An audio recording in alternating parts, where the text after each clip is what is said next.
Magandang umaga, Luzon, Visayas, Mindanao, Lalawigan ng Palawan, Barangay Tacras, Bayan ng Nara. Batiin ko po na po yung mga aking mga magulang na si Ali Abagat, ang aking mga nanay, si Carlita Abagat o si Lalit, o mga kapatid ko na sila Ningning na Abagat, sila Dudon na Abagat, si Dindi na Abagat. Ako nga pala si Kuloy Abagat. Ang pag-aralan po natin ang Biblia, ang salita ng Diyos. May nagsasabi po ang iba, ang patay daw makapag-iganti pa. Ang patay daw ay nananakot. Nagpakitaan ka daw, takutin ka. Ang patay daw, kapag binati ka daw, ay makakasakit ka. Meron naman mga kagwalian na kapag namatay na yung pamilya, pinapadala ng mga kagamitan, ng mga halahas. Kaya minsan po, yung mga kapag meron kang naukay dyan sa mga lupa, may mga padala ng mga hantik o alimbawa antik o mga alahas dyan, mga kagamitan, yun ang pinapadala ng mga kapanahunan po ng ating mga kanununuan. Kaya ang kagwalian po noon nila ay pinapadala yung mga kagamitan. Basta yung padala mo ng mga kagamitan, magaganda kagamitan, hindi na magagamit ng patay kasi patay na. Yung bahay nga na magaganda, maiwan ng mga patayan eh. Yung mga kotse, yung mga truck, yung mga barko, yung mga helicopter, yung mga aeroplano, maiwan man kapag namatay na yung tao. Hindi na yan magagamit. Ang makapakinabang yung mga buhay. Babalik, ang sabi niya po sa Aklat ng Mangangaral, chapter 12, verse 7, sabi niya, halahanin mo ang may lalang sa iyo. Bago manubalik ang katawang lupa, ang espiritu ay babalik sa Diyos. Ang espiritu ba ay saan babalik? Sa Diyos. Ang espiritu ba ay babalik sa pamilya para takutin? Espiritu ba ay pagigantihan ka? Ang espiritu ba ay kapag binati ka, makasakit ka at mapapagamot ka? Oh. Ang patay ay hindi nakapagpuri. Ang sabi niya po sa Aklat ng 115 verse 17, ang patay ay hindi na makapagpuri sa ating Panginoon. Ang sabi niya po sa Aklat ng Mangaral, chapter 9, verse 5 hanggang 6, ang sabi niya, alam ng buhay sila ay mamatay. Ang patay hindi na maalala kung anong pangyari sa daigdig. Ang sabi niya po sa 6, ang pagmamahal, makalimutan na. Ang pagkapuot, makalimutan na. Ang pagkainggit, makalimutan na. Wala na silang maalala. Halimbawa, tumutulog. Tumutulog ang isang tao. Ito yung pira. Ito yung cellphone. Kapag ninakaw yan, tumutulog, hindi na laman na yung tulog na ninakawan na siya. Yung cellphone, yung pira. Ganon din ang patay. Ang patay nga, magsigaw ka dyan, amunin mo, hindi na babangon yan eh. Hindi na makapagiganti. Kaya yung paniniwala, ang patay ay makipagiganti, ang patay ay nananakot, ang patay kapag binati ka, makakasakit ka. Sa kapanahon ng kapistahan, ang iba naghahanda, para yung pamilya daw, kumakain pa yung mga espiritu. Wala yan. Huwag kayong maniniwala dyan. Tradisyon niya lang yan, kagalian niya lang yan. Napakaliwanag yan, sabi ng Aklat ng Awit chapter 15 verse 115 verse 17, ang patay ay hindi nakapagpuri sa Panginoon. Ang sabi niya po sa Aklat ng Mangaral chapter 9 verse 5 hanggang 6, alam ng buhay na sila ay mamamatay. Ang patay ay hindi niya na malala.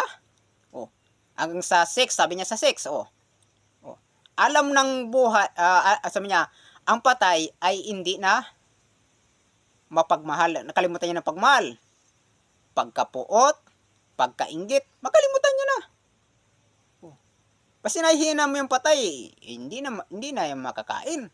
Yung espiritu ay mali po yung paniniwala nyo. Ang patay ba ay may pag-asa pa bang mabuhay? O wala na. Ang sabi niya po sa Korinto, chapter 15, verse 51 hanggang 52. Ang sabi, basahin ko po makinig po kayo. Makinig kayo, sabihin ko sa inyo, ang isang hiwaga, hindi tayong. Lahat ay mamatay, ngunit tayong lahat ay babaguhin. Ano daw? ang hindi tayo mamatay ay lahat tayo ay babaguhin.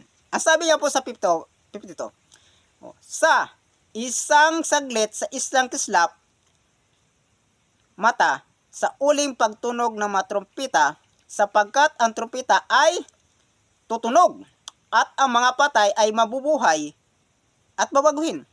Sa pagtunog pala ng trompeta at ang patay ay mabubuhay. Ibig sabihin, ang patay pala may pag-asang mabubuhay. Ang sabi ng Corinto chapter 15 verse 51 hanggang 52.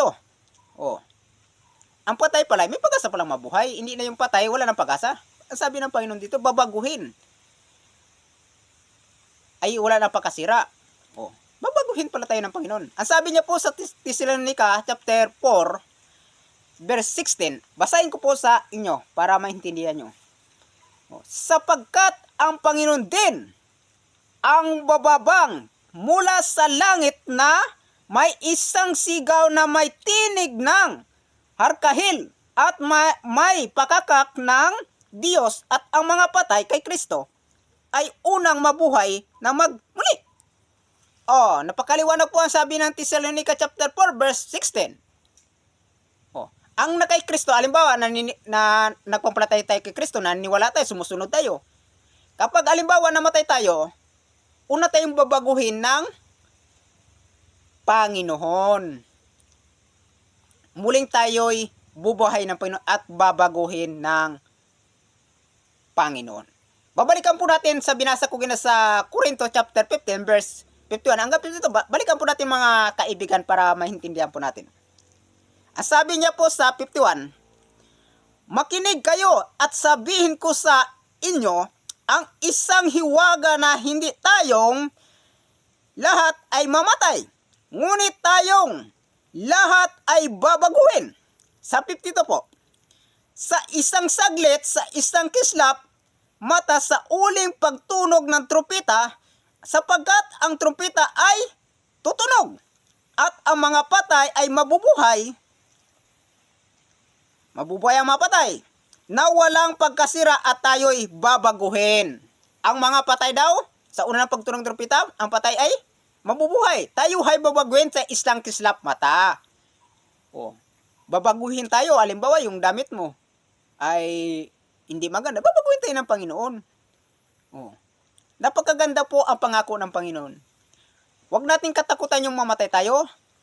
Tayo ay babaguhin at ng Panginoon at tayo ay mabubuhay. Alam ba, binuhay ka ng Panginoon, ay babaguhin tayo ng Panginoon sa pinapangako niya po sa Corinto chapter 15 verse 51 hanggang 52.